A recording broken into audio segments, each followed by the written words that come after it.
आज की हमारी चर्चा एक ऐसी खबर से शुरू होती है जो किसी थ्रिलर फिल्म की स्क्रिप्ट जैसी लगती है। हम्म। कुछ दिन पहले एक अफगान मीडिया पोर्टल ने एक दावा किया और वो दावा पाकिस्तान की राजनीति में एक धमाके की तरफ फटा। और वो खबर थी कि पाकिस्तान के पूर्व प्रधानमंत्री इमरान खान की रावलपिंडी की अडियाला जेल में हत्या कर दी गई है। जी, और ये सिर्फ एक खबर नहीं थी, ये एक चिंगारी थी। बिल्कुल। देखते ही देखते सोशल मीडिया पर हैशटैग इमरान खान डेड आग की तरफ फैल गया। दुनिया भर में हेडलाइंस बन गई। हाँ, लेकिन बात सिर्फ अफवाह तक ही सीमित नहीं रही। सही कहा आपने। मामला तब असल में गर्मा गया जब खुद इमरान खान के परिवार, खासकर उनके बेटे कासिम खान ने सामने आकर कहा कि हफ्तों से उनका अपने पिता से कोई संपर्क नहीं हुआ है। कोई चिट्ठी नहीं, कोई फोन कॉल नहीं, कुछ भी नहीं। और उन्होंने पाकिस्तान सरकार से एक बहुत सीधी सी मांग की, प्रूफ ऑफ लाइफ। हमें सबूत दो कि वो जिंदा हैं। तो आज हम इसी उलझे हुए मामले की तह तक जाएंगे। हमारे पास जो स्रोत हैं वो इस अफवाह के फैलने की वजह, सरकार के जवाब और समर्थकों के गुस्से को खंगालते हैं। हमारा मकसद सिर्फ ये जानना नहीं है कि क्या हुआ, बल्कि ये समझना है कि कैसे एक अफवाह किसी देश की स्थिरता के लिए एक बहुत बड़ा इम्तिहान बन सकती है। बिल्कुल। और ये इम्तिहान सिर्फ सच या झूठ का नहीं है। ये जो घटना हुई है, ये पाकिस्तान के मौजूदा राजनीतिक सिस्टम पर एक स्पॉटलाइट की तरह है। अच्छा। जी, ये सरकार और जनता के बीच भरोसे की टूटी हुई डोर को दिखाती है और सत्ता के अलग अलग हिस्सों में जो खींचतान चल रही है उसे भी उजागर करती है। मतलब ये मामला अब इमरान खान से बड़ा हो चुका है। हाँ, ये पाकिस्तान के पूरे ढांचे का एक लिटमस टेस्ट बन गया है। तो चलिए इस स्थिति को परत दर परत खोलते हैं। हमारे सामने दो बिल्कुल अलग अलग कहानियां हैं, एक दूसरे से एकदम जुदा। एक तरफ ये खौफनाक दावा है कि इमरान खान अब इस दुनिया में नहीं है, और इस दावे को हवा इस बात से मिल रही है कि उनका परिवार, उनके वकील, कोई भी उन तक पहुंच नहीं पा रहा है। हफ्तों की ये खामोशी बहुत से सवाल खड़े कर रही है। और प्रूफ ऑफ लाइफ की मांग इसी गहरे शक से पैदा हुई है। और यहाँ एक दिलचस्प बात यह है कि ये सिर्फ एक परिवार की चिंता का मामला नहीं रह गया। तो फिर ये क्या बन गया है? ये अब एक बड़ा राजनीतिक हथियार बन चुका है।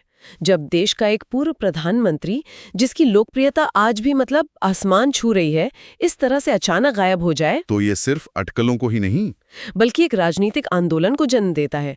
ये खामोशी खुद एक बहुत बड़ा बयान बन जाती है। और फिर सिक्के का दूसरा पहलू है सरकार और जेल प्रशासन का आधिकारिक बयान। हाँ, जो बिल्कुल उल्टा है। वो इन सब दावों को सिरे से खारिज कर रहे हैं।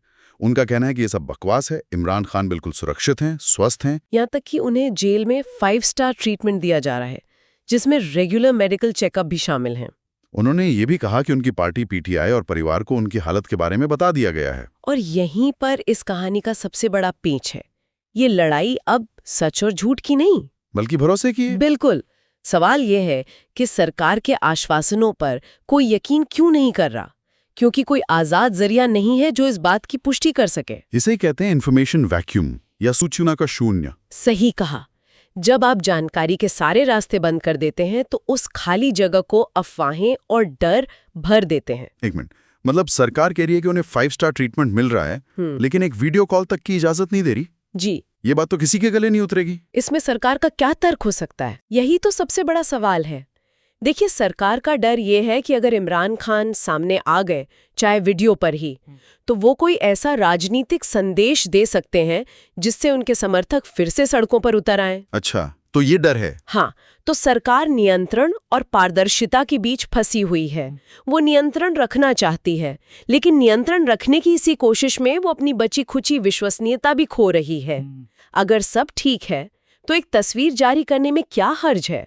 ये सवाल ही सरकार को कटघरे में खड़ा कर देता है। और इस खबर का असर सिर्फ सोशल मीडिया की दुनिया तक ही सीमित नहीं रहा। नहीं, बिल्कुल नहीं। जैसे ही मौत की अफवाह फैली, इसका असर असली दुनिया में पाकिस्तान की सड़कों पर तुरंत दिखने लगा। हाँ, पीटीआई के समर्थक और दूसरे लोग बड़ी तादाद में अडियाला जेल के बाहर इकट्ठा होना शुरू हो गए। जिन रिपोर्ट्स को हम देख रहे हैं वो बताती है कि माहौल बेहद तनावपूर्ण था। और ये प्रदर्शन सिर्फ एक जेल के बाहर नहीं हो रहे थे। सही। कई शहरों में लोग सड़कों पर उतर आए। ये इस बात का सबूत था कि इमरान खान के समर्थकों का नेटवर्क अब भी कितना मजबूत है और वो कितनी जल्दी एकजुट हो सकते हैं।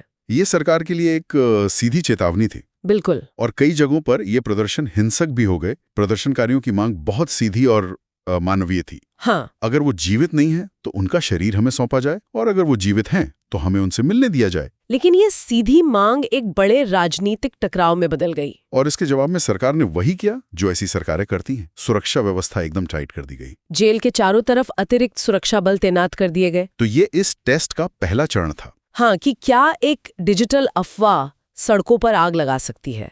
जवाब हमें साफ मिल गया, हाँ, लगा सकती है। यहाँ हमें दो बिल्कुल अलग इरादे दिखते हैं। प्रदर्शनकारी पारदर्शिता मांग रहे हैं, वो सच जानना चाहते हैं, जबकि सरकार नियंत्रण के जरिए स्थिति को दबाना चाहती है। उसे डर है कि किसी भी तरह की ढील देने से ये आग और भड़क जाएगी। ये जो टकराव है, ये भविष्य में किसी बड़े संघर्ष की नींव रख सकता है। और ये संघर्ष सिर्फ सड़कों तक ही सीमित नहीं रहेगा, है ना? हमारे स्रोत बताते हैं कि इसका असली असर तो पाकिस्तान की सियासत के ताने बाने पर पड़ रहा है। जी, इस पूरे एपिसोड से कौन जीत रहा है और कौन हार रहा है? अगर हम राजनीतिक नफा नुकसान की बात करें तो शहबाज शरीफ सरकार को भारी नुकसान हो रहा है। कैसे? इस पूरे मामले ने उस धारणा को और मजबूत कर दिया है कि ये एक कमजोर सरकार है जिसे सेना का सहारा है, और वो कुछ बहुत बड़ा छिपा रही है। अच्छा। जब एक सरकार अपने सबसे हाई प्रोफाइल कैदी के बारे में एक सीधी सी जानकारी देने में नाकाम रहती है, तो ये उसकी काबिलियत और नीयत दोनों पर सवाल खड़े करता है। नैरेटिव ये बन जाता है कि मौजूदा सरकार तो बस एक चेहरा है और असली ताकत कहीं और बैठी है। तो कमाल की बात यह है कि सूत्रों के मुताबिक सरकार ने इमरान खान को चुप कराने के लिए जेल में डाला, पर उनकी यही खामोशी उनकी पार्टी के लिए सबसे बड़ा राजनीतिक हथियार बन गई है। हाँ, उनकी गैर मौजूदगी उनकी मौजूदगी से ज्यादा शोर मचा रही है। ये कैसे हो रहा है? ये राजनीति का एक क्लासिक विरोधाभास है।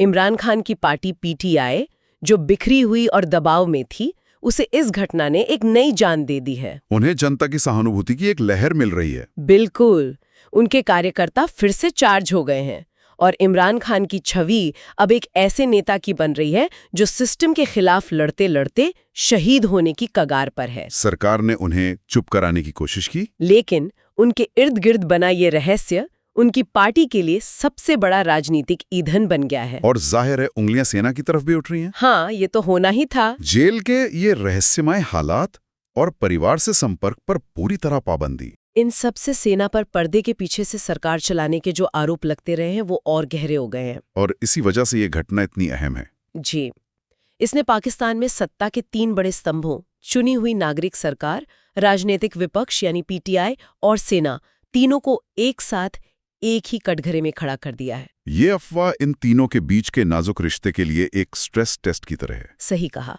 नागरिक सरकार अपनी विश्वसनीयता खो रही है, विपक्ष को सहानुभूति का फायदा मिल रहा है, और सेना, जो आमतौर पर पर्दे के पीछे से काम करना पसंद करती है, वो सीधे सीधे सवालों के घेरे में आ गई है। तो ये मामला अब सिर्फ इमरान खान का नहीं रहा। नहीं, ये पाकिस्तान में असली पावर किसके हाथ में है, इस सवाल के बारे में है। तो ये राजनीतिक भूचाल तो समझ में आता है, लेकिन इस मामले की गूंज पाकिस्तान की अदालतों तक भी पहुंच रही होगी। हाँ, जरूर पहुंच रही होगी। इस पूरे प्रकरण का देश के न्यायिक सिस्टम पर क्या असर पड़ रहा है? असर बहुत गहरा पड़ रहा है। देखिए, अदालतों की निष्पक्षता पर पहले से ही सवाल उठ रहे थे, लेकिन इस मामले ने उन सवालों को और तीखा कर दिया है। इमरान खान पर चल रहे दर्जनों केस, उनकी लंबी हिरासत, और यहाँ तक कि उनके वकीलों को भी उनसे मिलने में जो दिक्कतें आ रही हैं, इन सब ने एक बड़ा सवाल खड़ा कर दिया है। और सवाल यह है कि क्या पाकिस्तान की अदालतें वाकई आज़ाद हैं? या वो भी सत्ता के दबाव में काम कर रही हैं? बिल्कुल। और अब मानवाधिकार संगठन और विपक्ष सुप्रीम कोर्ट से गुहार लगा रहे हैं कि वो इस मामले पर खुद से संज्ञान लें, जिसे सुओ मोटो कहते हैं, और सरकार को प्रूफ ऑफ लाइफ देने का आदेश दे। ये तो न्यायपालिका के लिए बहुत बड़ी चुनौती होगी। ये न्यायपालिका के लिए एक बहुत ही मुश्किल स्थिति है, एक क्लासिक कैच-22 सिचुएशन। वो कैसे? अगर सुप्रीम कोर्ट इस मामले में दखल देता है तो सरकार और सेना उस पर राजनीतिक पक्षपात का आरोप लगाएंगे, और अगर वो चुप रहता तो उस पर अपनी संवैधानिक जिम्मेदारी से भागने और मानवाधिकारों की रक्षा न कर पाने का आरोप लगेगा। दोनों ही सूरतों में उसकी साख को नुकसान पहुंच सकता है। तो अभी टेस्ट सड़कों से निकलकर सुप्रीम कोर्ट के दरवाजे पर पहुंच गए हैं। हाँ, जहां जजों की आजादी दांव पर है। और अंतर्राष्ट्रीय स्तर पर क्या हो रहा है? क्या दुनिया इस पूरे ड्रामे पर नजर रखे हुए है, या यह सिर्फ पाकिस्तान का अंदरूनी मामला बनकर रह गया है? नहीं, दुनिया बिल्कुल नजर रखे हुए है। अगर हम इन आर्टिकल्स की गहराई में जाएं तो पता चलता है कि बड़े अंतर्राष्ट्रीय मीडिया हाउस, संयुक्त राष्ट्र और मानवाधिकार संगठन लगातार सवाल उठा रहे हैं। क्या पूछ रहे हैं वो? वो पूछ रहे हैं कि क्या पाकिस्तान में राजनीतिक कैदियों के साथ ऐसा ही सलूक होता है? क्या वहाँ कानून का राज खत्म हो गया है? लेकिन क्या इस अंतर्राष्ट्रीय दबाव का पाकिस्तान पर वाकई कोई असर होता है, या ये बस कुछ दिनों की हेडलाइन बनकर रह जाता है? ये एक बहुत बड़ा सवाल है। पहले शायद सिर्फ नैतिक दबाव होता था, लेकिन जैसा कि हमारे स्रोत बताते हैं, अब मामला बदल गया है। अच्छा। जी, आज के दौर में लोकतंत्र और मानवाधिकार सिर्फ नैतिक मुद्दे नहीं हैं, ये सीधे सीधे वैश्विक व्यापार और अर्थव्यवस्था से जुड़े हैं। मतलब आप IMF लोन और विदेशी निवेश की बात कर रहे हैं? बिल्कुल। और सिर्फ वही नहीं, एक बहुत ठोस उदाहरण है यूरोपीय संघ की GSP+ सुविधा का। अच्छा, ये क्या है? इसका मतलब है पाकिस्तान के बड़े उद्योगों जैसे टेक्सटाइल इंडस्ट्री के लिए यूरोप का दरवाज़ा बिना किसी खास टैक्स के खुला रहना। ये सुविधा मानवाधिकार रिकॉर्ड की शर्त पर मिलती है। और अगर ये सुविधा छिन जाती है तो इसका सीधा असर पाकिस्तान की अर्थव्यवस्था और लाखों नौकरियों पर पड़ेगा। मतलब एक नेता की जेल में क्या हो रहा है, ये मामला अब सीधे तौर पर देश की आर्थिक सेहत से जुड़ जाता है। जी, इस दबाव को पाकिस्तान सरकार नजरअंदाज नहीं कर सकती। तो इन सब का पाकिस्तान की आंतरिक सुरक्षा के लिए क्या मतलब है? क्या ये मामला देश को और ज्यादा अस्थिरता की तरफ धकेल सकता है? इसकी आशंका बहुत ज्यादा है। हिंसक प्रदर्शनों और पुलिस के साथ कार्यकर्ताओं के टकराव का खतरा तो बना ही हुआ है। PTI के समर्थक पहले ही दिखा चुके हैं कि वो सड़कों पर उतरने से नहीं डरते। हाँ, अगर हालात बिगड़ते हैं तो ये एक बड़े पैमाने पर नागरिक अशांति का रूप ले सकता है, जिससे निपटना सरकार के लिए बहुत मुश्किल होगा। और इसके जवाब में सरकार शायद और सख्ती बरतेगी, इंटरनेट बंद करना, धारा 144 लगाना। हाँ, ये सब हमने पहले भी देखा है। और यहीं से खतरनाक चक्र शुरू हो सकता है। मतलब सरकार जितना दमन करेगी, लोगों का गुस्सा उतना ही बढ़ेगा। और फिर स्थिति नियंत्रण से बाहर हो सकती है। तो हमारे सूत्र पाकिस्तान को एक ऐसे चौराहे पर खड़ा देख रहे हैं जहां से 3 रास्ते निकलते हैं। ठीक है, तो वो 3 संभावित रास्ते क्या हैं? पहला रास्ता कौन सा है? पहला और सबसे सीधा रास्ता है पारदर्शिता का। मतलब? अगर सरकार दबाव में आकर इमरान खान को सार्वजनिक रूप से पेश कर देती है, चाहे अदालत में या मीडिया के सामने, और परिवार से उनकी नियमित मुलाकात शुरू करवा देती है, तो स्थिति धीरे धीरे सामान्य हो सकती है। इससे अफवाहें खत्म होंगी, तनाव कम होगा और सरकार को अपने विश्वसनीयता वापस पाने का एक मौका मिलेगा। ये सबसे समझदारी भरा रास्ता लगता है। लगता तो है, लेकिन क्या सरकार ये रास्ता चुनेगी? इसमें भी तो नियंत्रण खोने का डर है। सही कहा। तो फिर दूसरा रास्ता क्या है, अगर ये रहस्य बना रहता है तो? ये दूसरा रास्ता सबसे खतरनाक है, यानी रहस्य का बना रहना। अगर सरकार प्रूफ ऑफ लाइफ नहीं देती और संपर्क पर पाबंदी जारी रखती है, तो PTI और उनके समर्थक इसे इस बात का सबूत मानेंगे कि उनके सबसे बुरे डर सच हो गए हैं। और तब इस स्थिति में पूरे देश में एक बड़ा आंदोलन भड़क सकता है।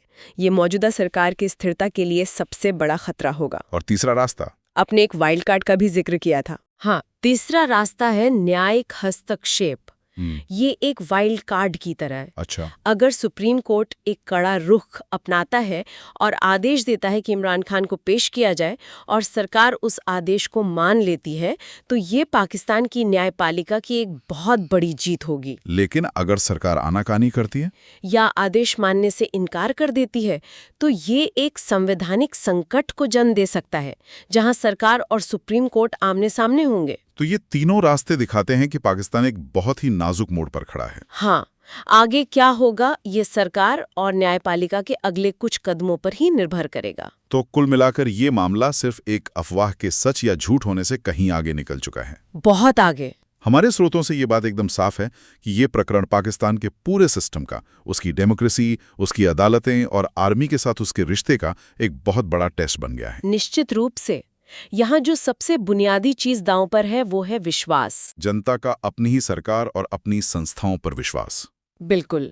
अगर सरकार की तरफ से पारदर्शिता नहीं दिखाई जाती, तो ये राजनीतिक अस्थिरता और गहरी होगी, अंतर्राष्ट्रीय दबाव बढ़ेगा और संस्थाओं पर से लोगों का भरोसा इस कदर टूट जाएगा कि उसके परिणाम पाकिस्तान को बहुत लंबे समय तक भुगतने पड़ेंगे। और ये हमें एक अंतिम विचार के साथ छोड़ जाता है। इन सभी स्रोतों को देखने के बाद एक बात हैरान करती है कि कैसे इमरान खान की अनुपस्थिति और उनके चारों ओर बुने गए रहस्य ने उनके लगभग ठंडे पड़ चुके राजनीतिक आंदोलन में फिर से जान फूंक दी है। सही है। ये एक दिलचस्प सवाल खड़ा करता है। क्या आज के राजनीतिक माहौल में, जहां किसी एक नेता के इर्द गिर्द पूरी राजनीति घूमती है, कभी कभी उस नेता की जबरदस्त खामोशी उसकी बुलंद आवाज से भी ज्यादा शक्तिशाली राजनीतिक हथियार बन सकती है?